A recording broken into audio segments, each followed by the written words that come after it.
citávamos o acordo e o cessar-fogo deveria ser até o fim. O fim seria sem enfrentamento mais mesmo, né? Inclusive na última fase, com a saída total das tropas israelenses de Gaza, o que é um consenso quase que geral que isso vai ser muito difícil.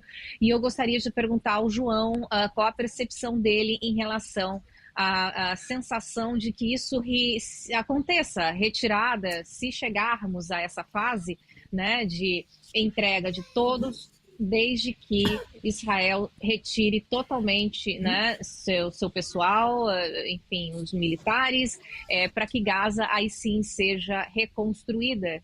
Qual a sua percepção em relação à viabilidade para que isso vire realidade?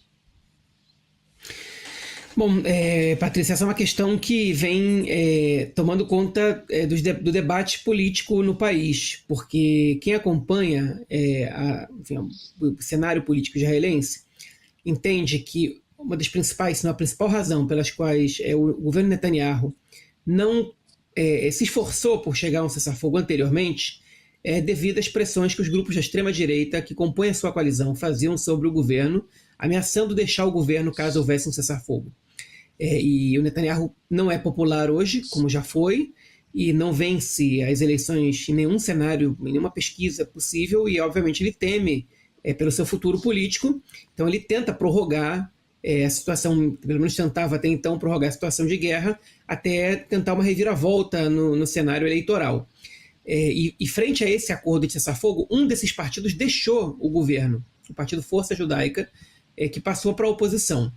E existe um outro partido que ameaça o governo, dizendo: se depois desses 42 dias, que são a primeira etapa do acordo, a gente não retornar à guerra, nós também deixaremos o governo. E essa ameaça ela é frequentemente repetida, né?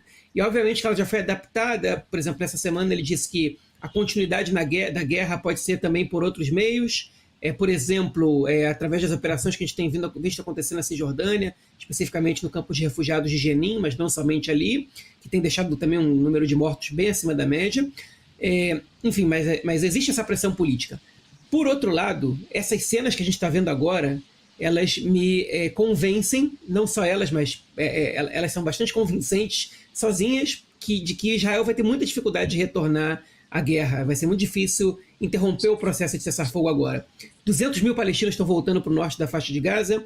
Empresas de construção civil egípcias já foram autorizadas a começar a reconstrução da estrutura civil de Gaza, como escolas, hospitais, estradas, rede de esgoto. É muito complicado, é muito difícil a gente acreditar que os intermediadores, como o Catar, o próprio Egito, ou que os Estados Unidos entraram em uma negociação que inclui todas essas questões, por exemplo, a própria retirada, ainda que parcial no momento, das tropas israelenses de dentro da faixa de Gaza, do corredor Netzarim, que divide a parte norte da parte central.